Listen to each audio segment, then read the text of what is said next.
नमस्कार। समसामयिक विषयों पर आधारित आपके पसंदीदा कार्यक्रम विशेष में आपका स्वागत है। आपके साथ मैं हूं घनश्याम उपाध्याय।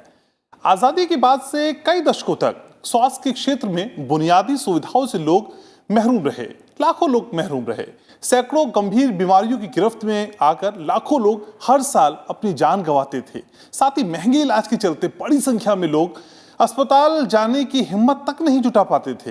हालांकि इस दौरान हमने स्वास्थ्य के क्षेत्र में तरक्की तो की, लेकिन वो नाकाफी थी। एक साल पहले, जी हाँ, एक साल पहले देश के करोड़ों लोगों को हर तरह की बीमारियों से मुक्त करने और मुफ्त में इलाज के लिए प्रधानमंत्री नरेंद्र मोदी ने आयुष्मान भारत योजना की शुरुआत की। मकसद था देश के गरीब और कमजोर तबके को बिना पैसा खर्च किए अच्छे से अच्छा इलाज उपलब्ध कराना। इस योजना के तहत 50 करोड़ से ज्यादा लोगों को स्वास्थ्य बीमा कवरेज मिलने का अनुमान है। इसके तहत 5 लाख रुपए तक का कैशलेस, जी हां, कैशलेस इलाज उपलब्ध कराया जा रहा है। इसके लाभार्थी निजी और सरकारी दोनों अस्पतालों में अपना इलाज करा सकते हैं। एक साल पहले शुरू हुई ये योजना स्वास्थ्य क्षेत्र में एक क्रांति की तरह है। वो लोग जो कभी निजी अस्पतालों के गेट के सामने खड़े होने से भी डरते थे, आज वहां बिना किसी डर के इलाज करा रहे हैं। दुनिया के इस सबसे बड़ी सरकार प्रायोजित स्वास्थ्य बीमा योजना का लाभ लाखों लोग उठा रहे हैं। पिछले एक साल के दौरान ही करीब 47 लाख लोग इससे लाभान्वित हुए। इसके तहत इलाज कराने वालों की संख्या हर रोज बढ़ती जा रही है। आज विशेष में बात करेंगे आयुष्मान भारत योजना के एक साल की उपलब्धि के बारे में, जानेंगे इस योजना की खासियत के बारे में। इसके अलावा समझेंगे क्यों जरूरत पड़ी इस योजना को लागू करने की। तो आइए शुरुआत करते हैं विशेष की।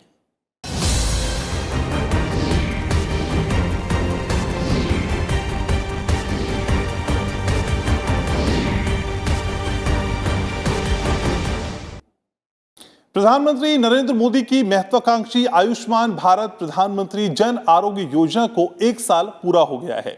योजना के पहले साल में करीब 47 लाख लोगों का अस्पताल में इलाज हुआ, जिस पर 7,500 करोड़ रुपए खर्च हुए।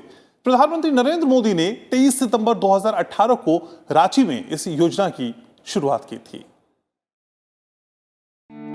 सबको बेहतर स्वास्थ्य सुविधा और बीमा कवरेज मिले, इस मकसद से शुरू की गई दुनिया की सबसे बड़ी हेल्थ इंश्योरेंस योजना आयुष्मान भारत के एक साल पूरे हो गए हैं। योजना के पहले साल में करीब 47 लाख लोगों का अस्पताल में इलाज हुआ, जिस पर 7,500 करोड़ रुपए खर्च हुए।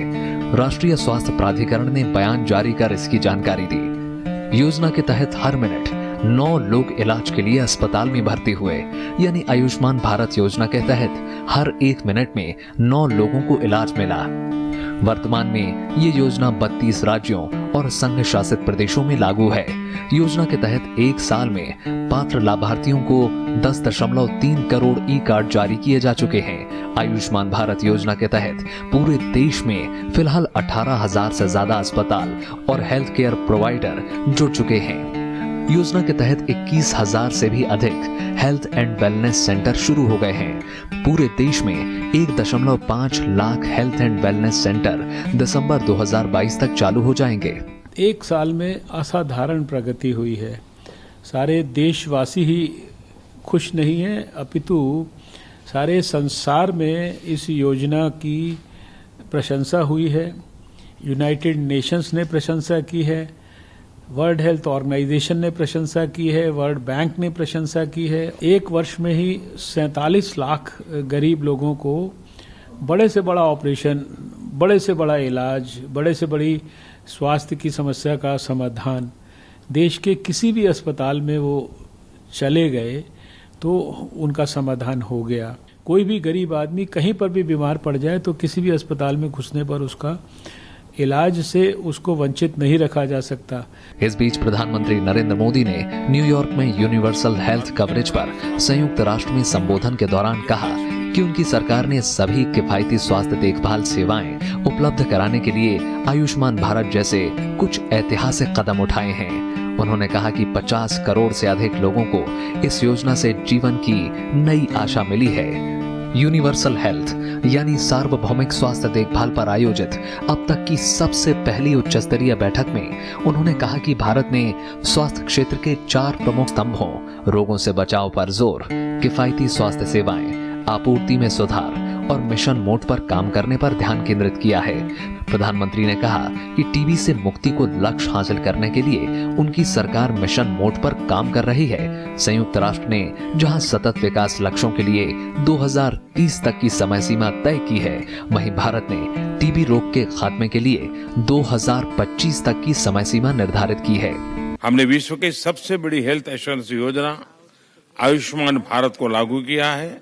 इसके तहत 500 मिलियन गरीबों को प्रति वर्ष 500,000 रुपए तक मुफ्त इलाज की सुविधा दी जा रही है और पिछले सिर्फ 1 वर्ष में 4.5 मिलियन लोगों ने इसका लाभ उठाया है।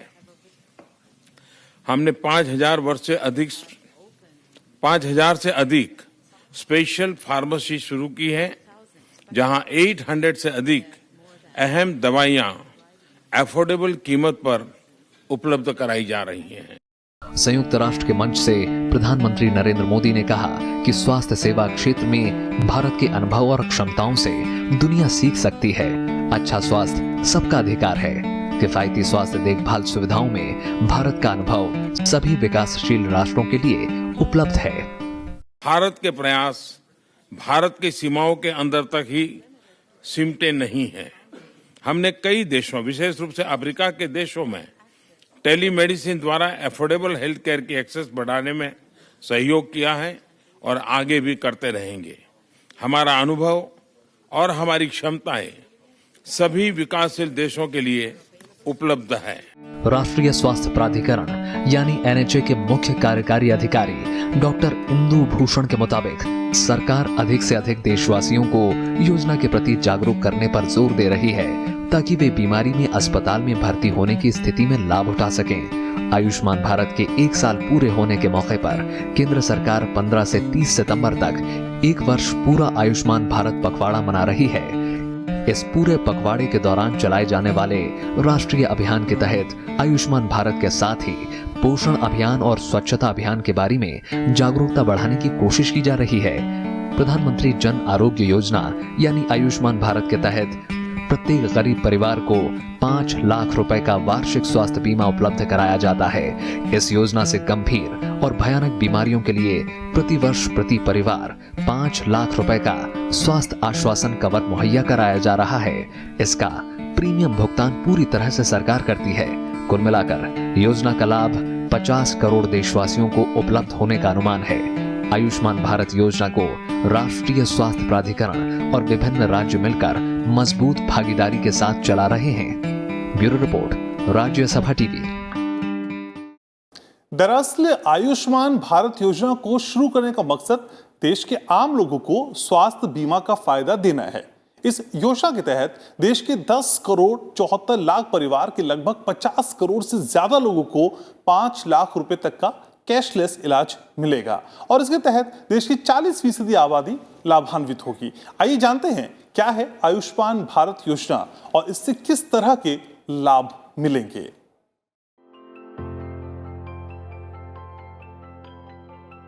आयुष्मान भारत योजना, जिसे प्रधानमंत्री जन आरोग्य योजना भी कहते हैं, उसके तहत देश के 10 करोड़ 74 लाख परिवारों को 5 लाख रुपए का हेल्थ इंश्योरेंस मिलेगा।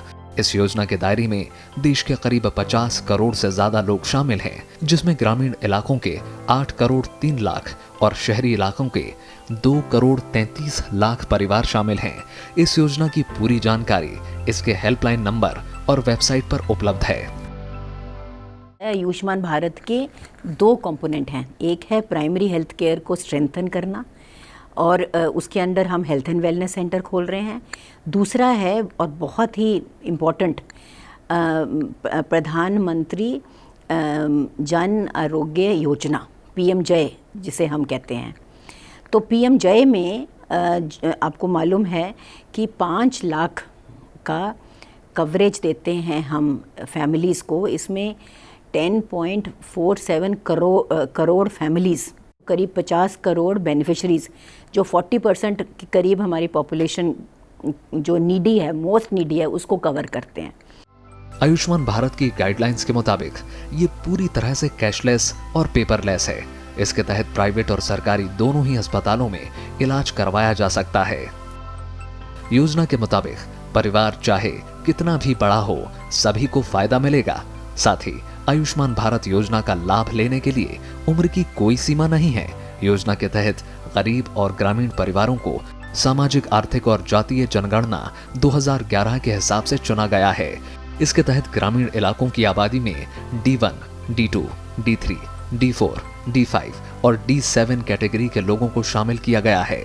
इसी तरह शहरी इलाके में 11 पूर्व निर्धारित पेशे के लोग इस योजना में शामिल हैं, जबकि राज्यों में राष्ट्रीय स्वास्थ्य बीमा योजना में पहले से शामिल लोग खुद ही इस योजना में शामिल हो जाएंगे। इस योजना में प्रति वर्ष प्रति परिवार 5 लाख रुपए तक का स्वास्थ्य लाभ ले सकते हैं। इसके तहत बच्चियों, महिलाओं और वरिष्ठ नागरिकों को प्राथमिकता दी जाएगी। इसमें पहले से मौजूद बीमारियों को भी कवर किया गया है। इस योजना के तहत कोई भी अस्पताल इलाज करने से मना नहीं कर सकता। इसके साथ ही अस्पताल मरीज से किसी भी तरह का अतिरिक्त शुल्क नहीं ले सकता। इस योजना के तहत आने वाले सभी व्यक्ति भारत के किसी भी जगह पर इसका लाभ ले सकते हैं।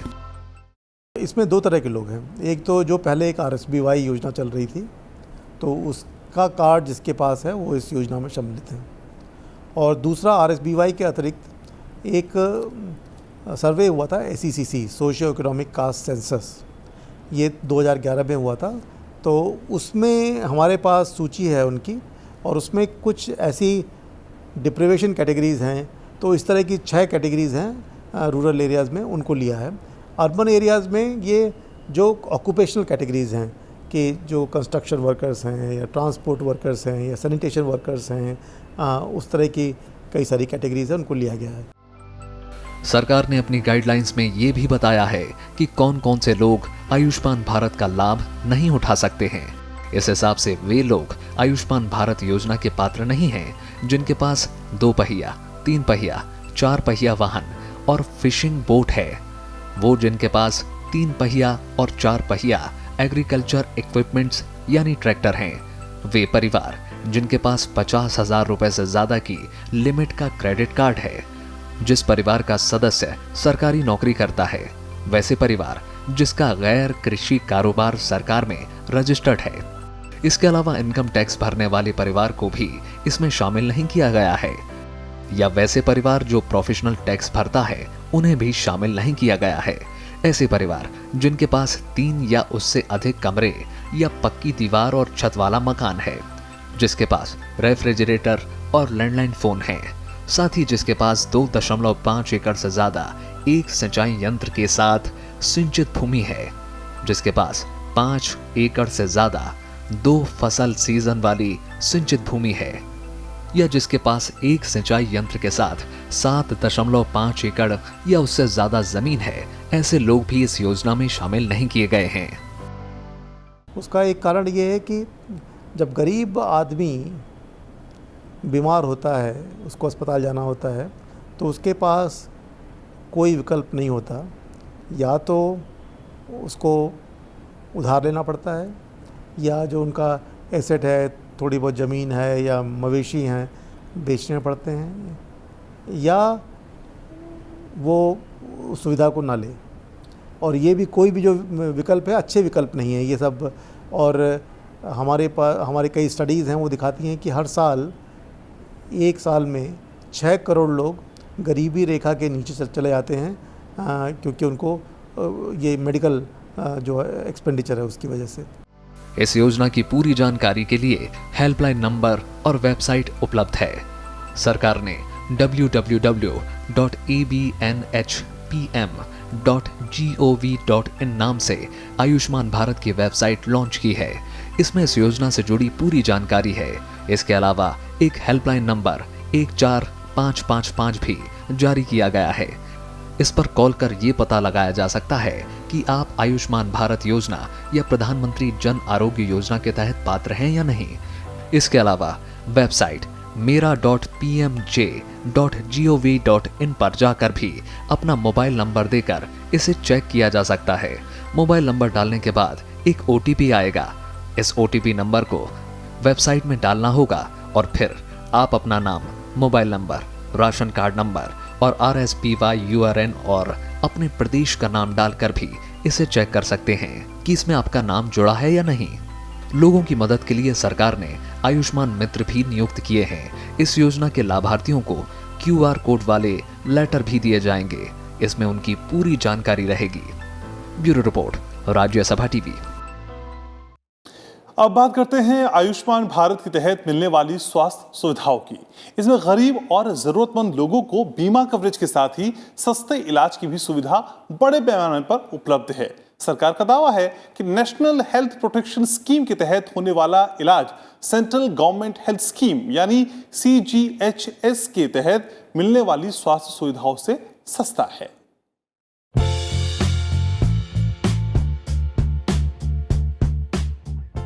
नेशनल हेल्थ प्रोटेक्शन स्कीम के लिए पिछले साल मई महीने में स्वास्थ्य मंत्रालय ने 1350 पैकेज की एक रेट लिस्ट तैयार की। इनमें से 23 पैकेज गंभीर बीमारियों से संबंधित हैं। इनमें हड्डी रोग, कार्डियोलॉजी, कैंसर और आंख की बीमारियां भी शामिल हैं। योजना के तहत बीमारियों का इलाज केंद्र सरकार की हेल्थ स्कीम CGHS में 20% तक सस्ता है। इस योजना पर सरकार को हर साल करीब 11,000 करोड़ रुपए खर्च करने होंगे। एक व्यक्ति को ये बीमा सुविधा देने के लिए करीब 1100 रुपए खर्च का आकलन किया गया है। ये खर्च केंद्र और राज्य सरकारें मिलकर उठाएंगी। अब तक हमारे आंकड़े ये हैं कि 1.5 करोड़ को हम BP का स्क्रीनिंग कर चुके हैं और पाया जाता है कि 9% को हाइपरटेंशन है, उन्हें नहीं मालूम था। अब उनको फ्री ड्रग्स भी दिए जाते हैं हेल्थ एंड वेलनेस सेंटर में, क्योंकि अगर BP की दवाई रोज़ ले रहे हैं तो ब्रेन हेमरेज या ऐसे जो कैटास्ट्रॉफिक हॉस्पिटलाइजेशन होंगे उनकी वो नहीं होंगे। और दूसरा ये है कि 1.3 करोड़ डायबिटीज़ की स्क्रीनिंग हो चुकी है, उसमें कोई 11% के करीब पॉजिटिव पाए गए हैं, तो उनको भी दवाई पर डाला गया है। दवाइयाँ भी, डायग्नोस्टिक्स और ड्रग्स दोनों हमारे हेल्थ एंड वेलनेस सेंटर में फ्री हैं। ये बहुत महत्व की बात है। योजना के तहत इलाज का एक रेट कार्ड जारी किया गया है। इसके मुताबिक अस्पताल मरीज से एंजियोप्लास्टी के लिए 65,000, घुटना प्रत्यारोपण के लिए 80,000 और C सेक्शन के लिए 9,000 रुपए लेंगे। एक अनुमान के मुताबिक निजी अस्पतालों में एंजियोप्लास्टी के लिए 1.5 से 2 लाख, घुटने का प्रत्यारोपण के लिए 3.5 लाख और C सेक्शन के लिए 1.5 लाख रुपए तक वसूले जाते हैं। बीमारियों के इलाज की तय दरें मंत्रालय की वेबसाइट और NHPM के नए पोर्टल पर अपलोड की गई हैं। इस योजना के तहत बाईपास सर्जरी के लिए 1,10,000 रुपए, हिप रिप्लेसमेंट के लिए 90,000 रुपए, स्टेंट या कृत्रिम उपकरण के लिए 40,000 रुपए, वॉल्व बदलने पर 1,20,000 रुपए, ऑर्थोस्कोपी सर्जरी के लिए 20,000, संक्रमित घुटने की सर्जरी के लिए 25,000, सर्वाइकल सर्जरी के लिए 20,000 रुपए तय किए गए हैं। सरकार का मानना है कि इस योजना की वजह से इलाज करवाना काफी सस्ता है। इस हेल्थ इंश्योरेंस स्कीम के लागू होने के बाद बड़े पैमाने पर लोग प्राइवेट अस्पतालों में भी इलाज करवा रहे हैं। साथ ही इसके चलते अस्पतालों को भी अपने रेट कम करने पड़े हैं। देखिए, प्राइवेट सेक्टर के जो अस्पताल हैं वो इस योजना में बड़ी अहम भूमिका निभा रहे हैं। मैंने बताया कि 18,000 से अधिक अस्पतालों को हमने अब तक पंजीकृत किया है। उसमें से 50% से अधिक प्राइवेट अस्पताल हैं और जो हमने 48 लाख के आसपास लोगों को सुविधा दी है और ट्रीटमेंट्स दिए हैं, उसमें से 60% के आसपास प्राइवेट सेक्टर ने दिए हैं। तो प्राइवेट सेक्टर इसमें काफ़ी अहम रोल प्ले कर रहा है। 2019 में कुछ नए पैकेजेस भी लाए गए हैं जो निजी अस्पतालों से काफी सस्ते हैं। किडनी प्रत्यारोपण के लिए 4 लाख रुपए, प्रसूति और स्त्री रोग के लिए 45,000 रुपए, निसंतानता के इलाज के लिए 55,000, बाल चिकित्सा सर्जरी के लिए 22,425, कैंसर चिकित्सा के लिए 2 लाख, कीमोथेरेपी के लिए 10,000 रुपए तय किए गए हैं। आयुष्मान भारत के जरिए सरकार ने गंभीर बीमारियों के लिए स्पेशल पैकेज लागू कर दिया है, जिससे आर्थिक तौर पर कमजोर मरीज भी सही इलाज पा सकें। Bureau report, Rajya Sabha TV. अब सवाल ये है कि राष्ट्रीय स्वास्थ्य सुरक्षा मिशन की जरूरत आखिर क्यों पड़ी? दरअसल स्वास्थ्य सेवाओं के अंतर्राष्ट्रीय मानकों के लिहाज से हमारी स्वास्थ्य सुविधाएं ज्यादा अच्छी नहीं हैं। हम स्वास्थ्य पर अपनी जीडीपी का 2% से भी कम खर्च कर रहे हैं। लेकिन मौजूदा केंद्र सरकार ने अपनी नई स्वास्थ्य नीति में 2025 तक सार्वजनिक स्वास्थ्य पर जीडीपी का 2.5% खर्च करने का लक्ष्य रखा है। सार्वभौमिक स्वास्थ्य कवरेज इसी कदम का एक हिस्सा है। –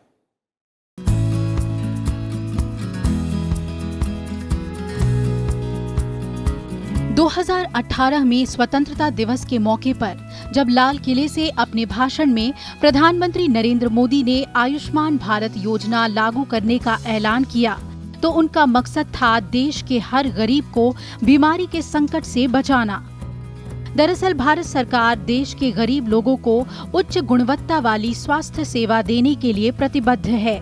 इसके लिए सरकार ने आयुष्मान योजना के तहत स्वास्थ्य के क्षेत्र में हर संभव सुविधाएं देने का प्रावधान किया है।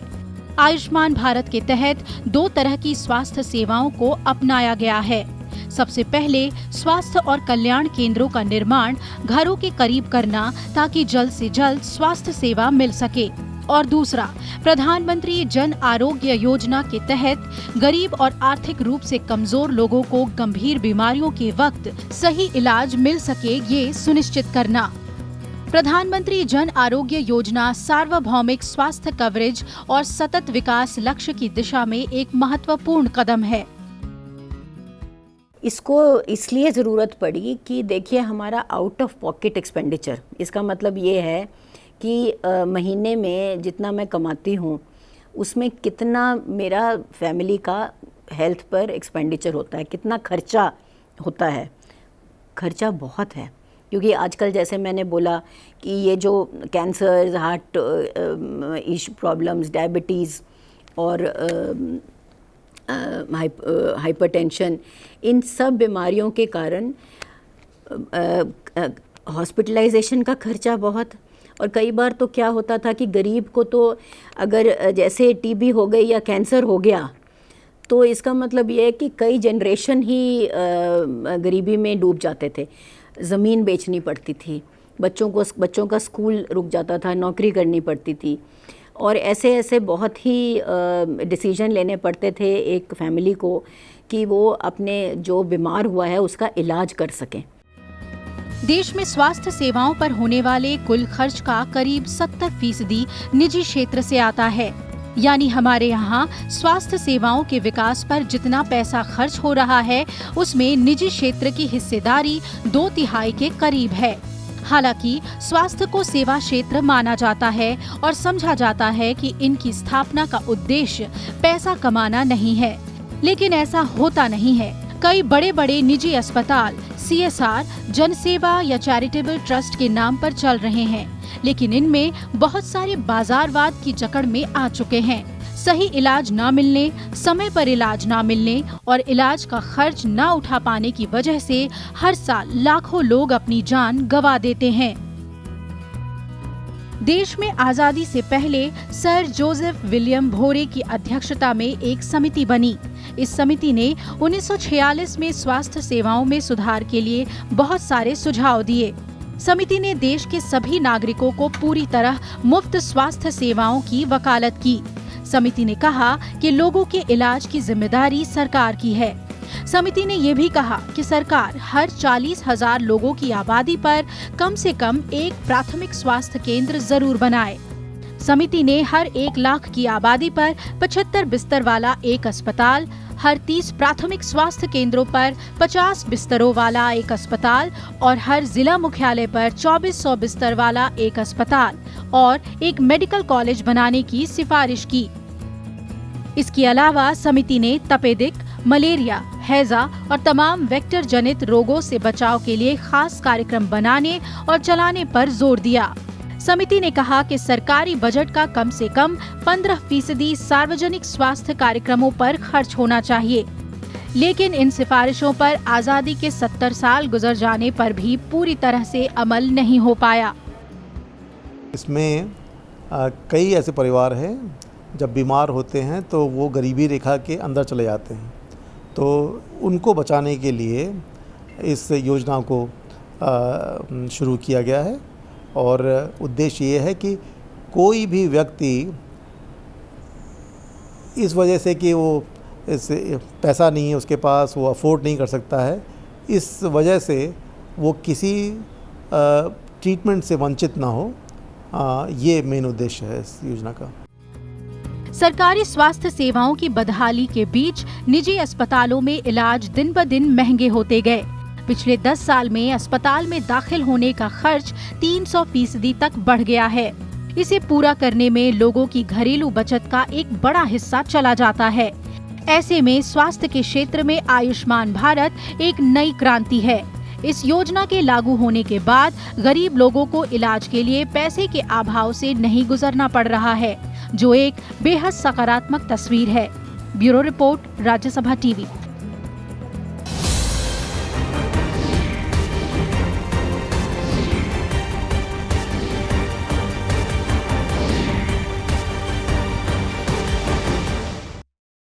तो आज के विशेष में इतना ही। उम्मीद है आपको विशेष का ये अंक पसंद आया होगा। आप हमारे कार्यक्रम YouTube पर भी देख सकते हैं, जहां हमें आपकी प्रतिक्रियाओं और सुझावों का बेसब्री से इंतजार रहता है। देश दुनिया की तमाम खबरों के लिए देखते रहिए राज्यसभा टीवी। नमस्कार।